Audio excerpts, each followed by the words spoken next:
So there's the whole argument of style versus fashion. So as I was growing into myself as a recording artist, I was able to open so many different doors because now my personal style and fashion has definitely evolved over the years. I'm now in New York, fashion capital of the world.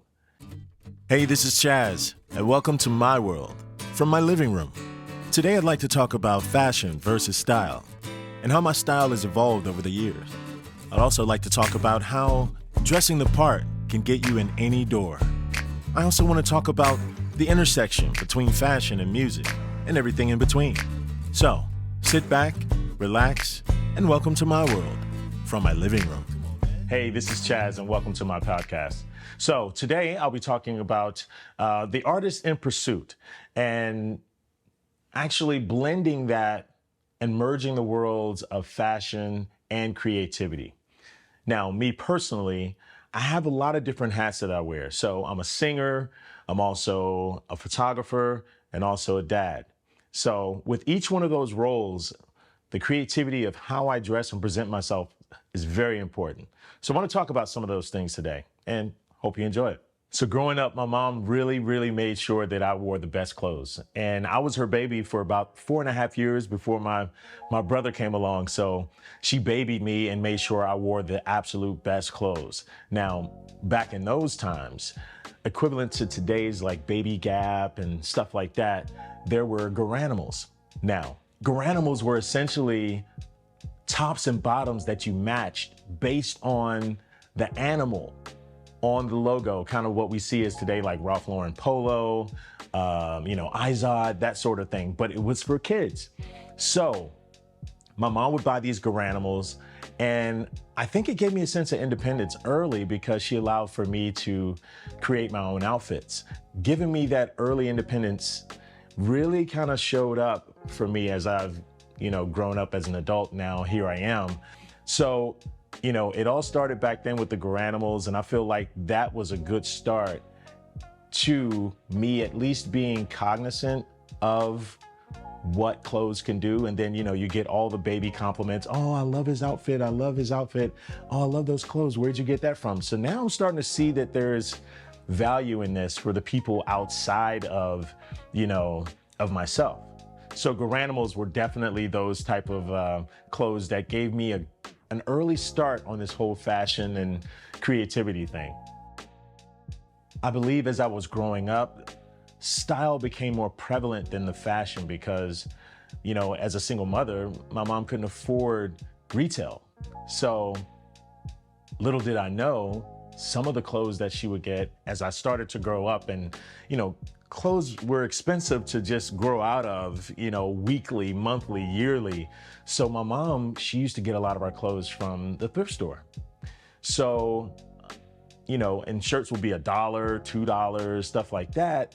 And I didn't know any difference because I felt like what I put together was something that represented me and how I wanted to feel and how I wanted to present myself to the world. So, this manifests itself later in life as I'm growing up, as I'm gaining my own independence and getting my own identity. And I could say that a pivotal moment in my style was when I used to watch the TV show A Different World. Now, there was a character I'm sure you all are familiar with named Dwayne Wayne. Now, for me, I don't know if it's embarrassing or exciting, I used to want to be him so bad because I was somewhat of a nerd, and I was always chasing the prettiest girls in school. So that whole Whitley, Dwayne sort of dynamic really hit me hard. And so I really wanted to be Dwayne Wayne. I got the haircut just like him. I wore the blazers with the, with the jeans and sneakers. And it was just like, I was this guy. But through that time and seeing how people perceived me in a stylish sort of capacity and that be attached to my name, that really was something that showed me what can be done if you're dressed appropriately in any given social situation. So for me, it was school. And then I went to a magnet school where there really wasn't prevalent to be stylish, but then talented. So then my talents were in one place in my life at that time during my high school years. And then my fashion, in school was a whole other thing, and my personal style, of course. So, so my early times in this whole style thing was wrapped up in this character, but I grew out of that and started to find my own identity. And when that happened, that really started to shift something in my mind that I felt that would carry me for a very, very long time. So my early adulthood, I moved to Nashville, Tennessee. And in Nashville, it's a country music town primarily, but there's a lot of great music outside of that as well, like R&B, pop, a little bit of soul here and there. There's live bands, there's music played live every night. So here I am trying to find my way in this whole new Nashville thing. And it also becomes my training ground for what I would learn later in life. And with that, I had an open palette of anything that I wore was interesting because it was on me, which a lot of my friends were not Black. And, just being in those circles, I was different already. But to add on top of that, my personal style, which kind of had like vintage sort of vibes, probably a nod to my thrift store days growing up with humble beginnings. But I found that that was the perfect training ground for my personal style, because if I can get it for cheaper and make it my own and have the compliments and people thinking that I'm a stylish guy, I'm like, well, dang, I just went all the way around, because the ingenuity from my mind was the thing that carried my personal style. In Nashville, I really felt that I was able to carve my own niche as far as my personal style, because I had friends from various sectors of Nashville, whether it be, waiting tables, writing music, acting, modeling. I mean, I kind of covered the gamut of a lot of those different places in Nashville. And each one of those places, I always had like a dash of myself. Around Nashville, I was known as the stylish guy. Yeah, there was the cool Black guy, but I think my style hopefully prevailed a little bit more as being leading that part of the conversation. So I was able to open so many different doors because there wasn't anyone really doing, what I was doing as far as how I presented myself to the public. So I think there was a sense of, wanting to have that accessibility and, that friendship or even that presence in any given social circle, party, event, anything like that. So as I've started to learn myself and just really learn people and what moves them, in addition to performing and singing and stuff like that, really getting into the core of a person and understanding what made people tick and what opened doors for me. So the intersection between music and personal style has always taken center stage in my life.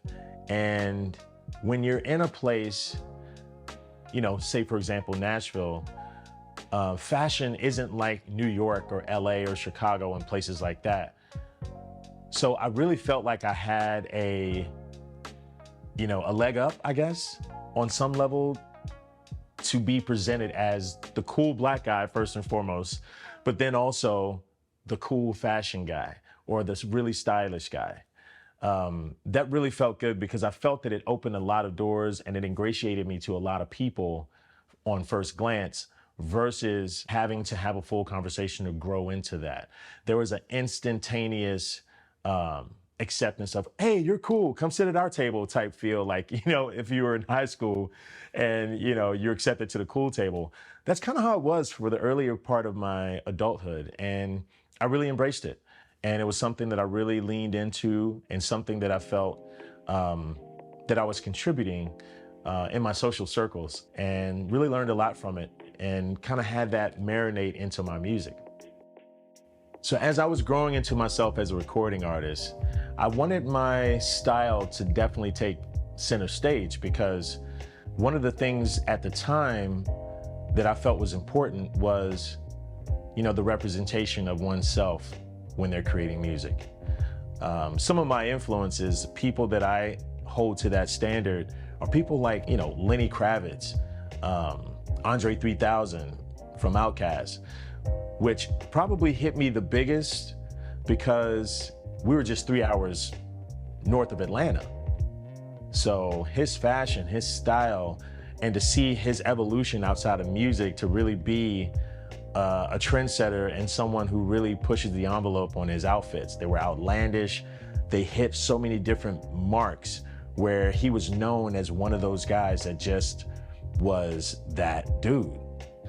You never know what these guys are wearing because what they wear is who they are.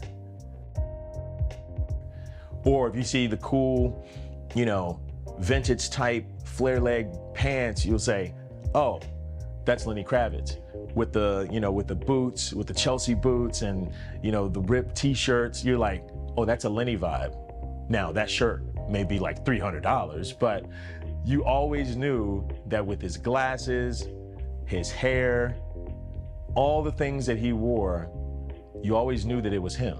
So as an artist, I wanted to really emulate that from the standpoint of really having my own identity. So when people saw me, they would say, oh, that's a Chaz vibe.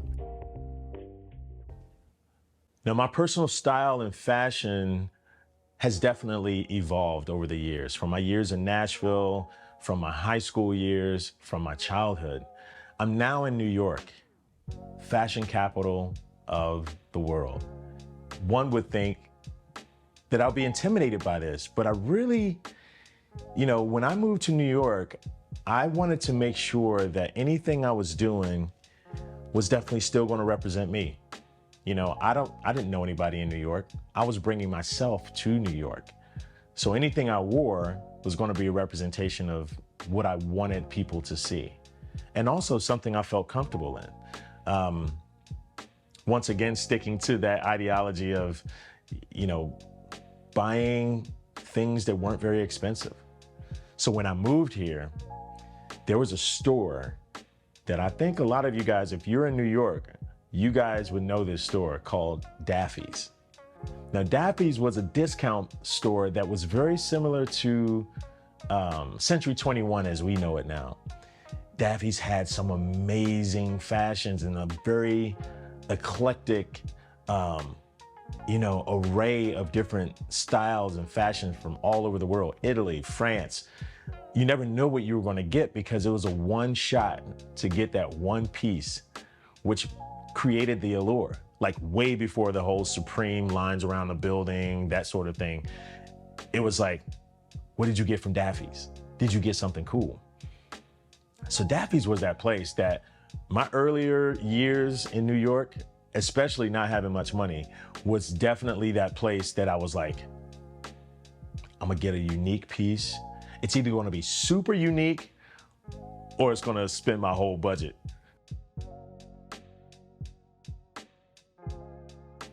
So there was an Instagram post recently that I chimed in on. I think it was about the reopening of Century 21. And so I wrote in there, I was like, oh my gosh, Century 21 is opening back up. It reminds me of the Daffy's days. And oh my God, that comment got so many likes or responses, like over 1,000 likes and like 500 comments. It was crazy. But that just goes to show that really reached a lot of people and created different people's style, on their journey, just like mine here in New York. So something about my style that I feel is really important and kind of some of my personal hacks is the use of pieces.